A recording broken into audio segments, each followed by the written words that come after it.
this is how the New Jerusalem book is organized. It's going to be organized into a total of 7 parts. The first part is called Heaven and Earth. So what do I mean by heaven and earth? That is the entire point of part 1, is to define what the Bible is talking about with the terms heaven and earth, because it's not the same as what we normally think of in our culture.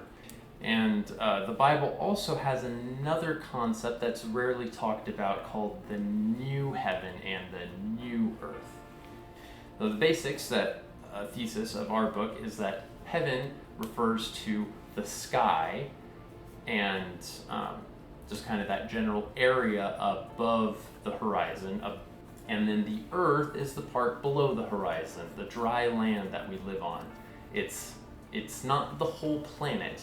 So whole planet Earth would include the dry land that we live on, the seas, the oceans, the sky, the atmosphere.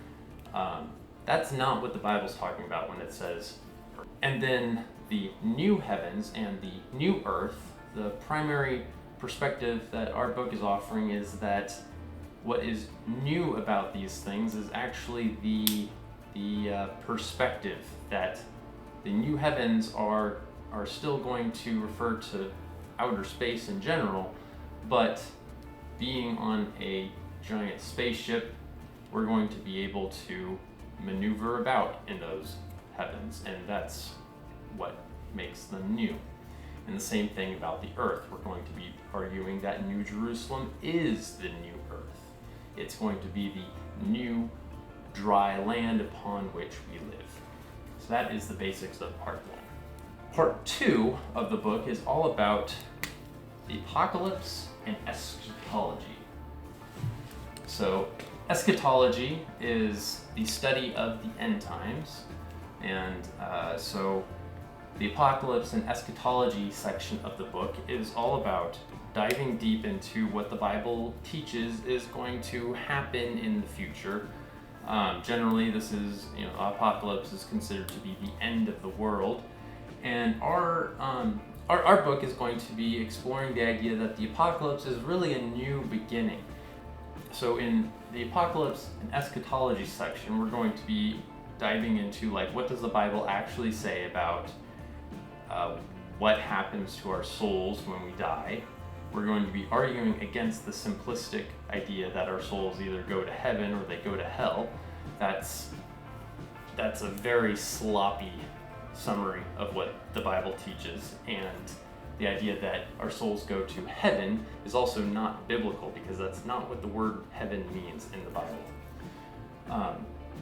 Heaven is not a unseen spiritual realm, it is the sky.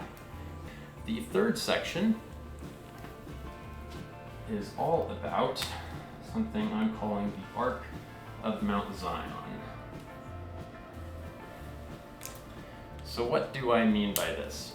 So this section is actually all about comparing and contrasting the stories of Noah's Ark and the flood of water, and what's revealed in Revelation about New Jerusalem and a flood of fire.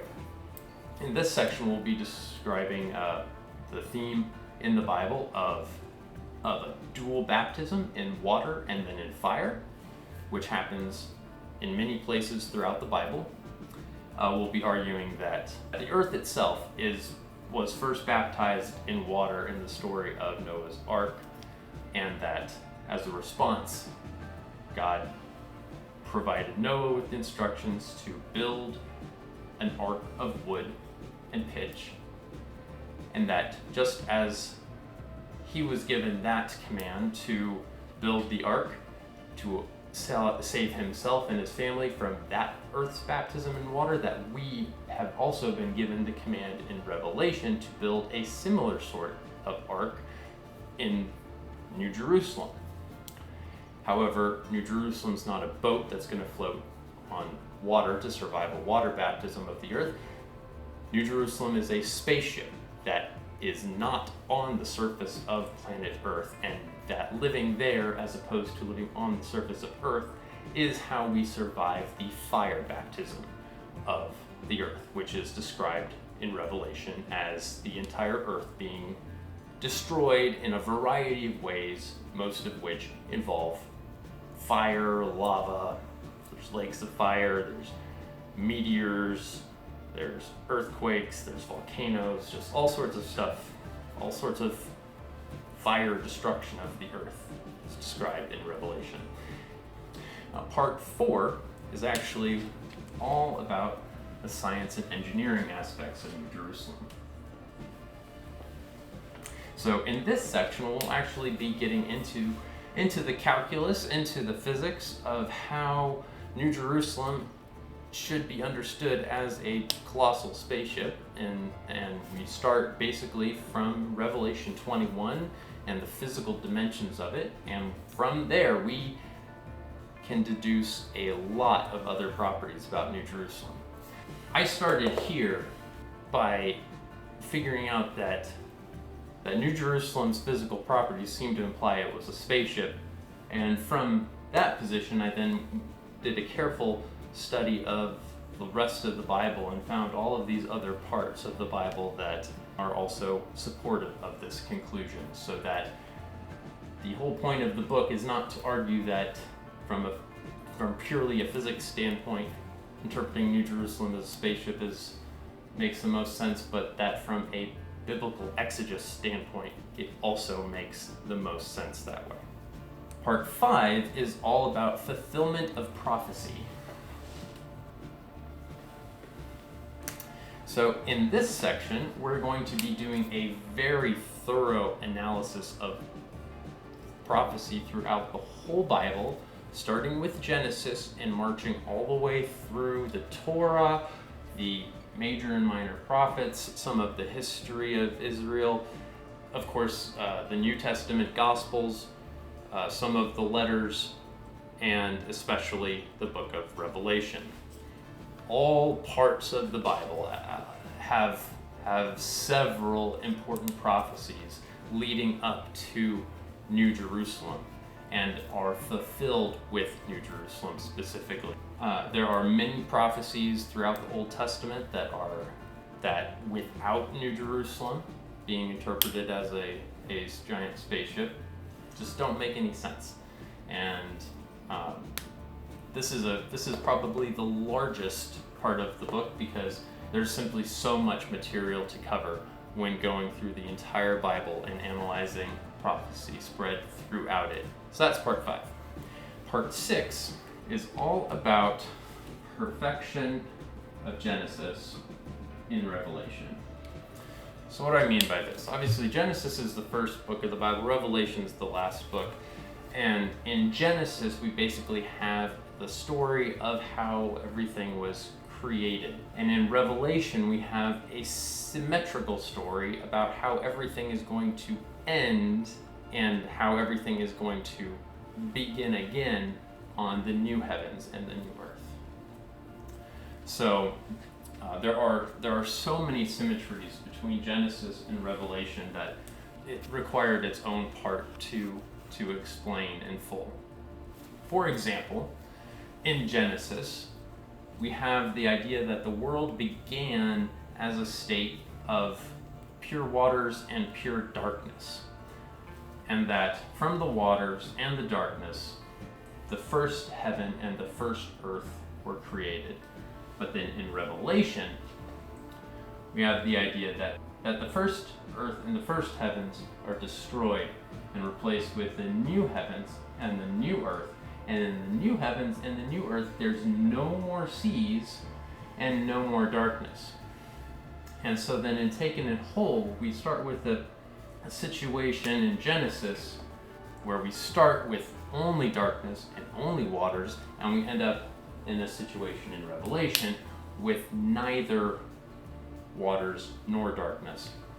And we explain that with our interpretation of New Jerusalem being a spaceship, it actually makes a lot of sense why there's no more seas and no more darkness.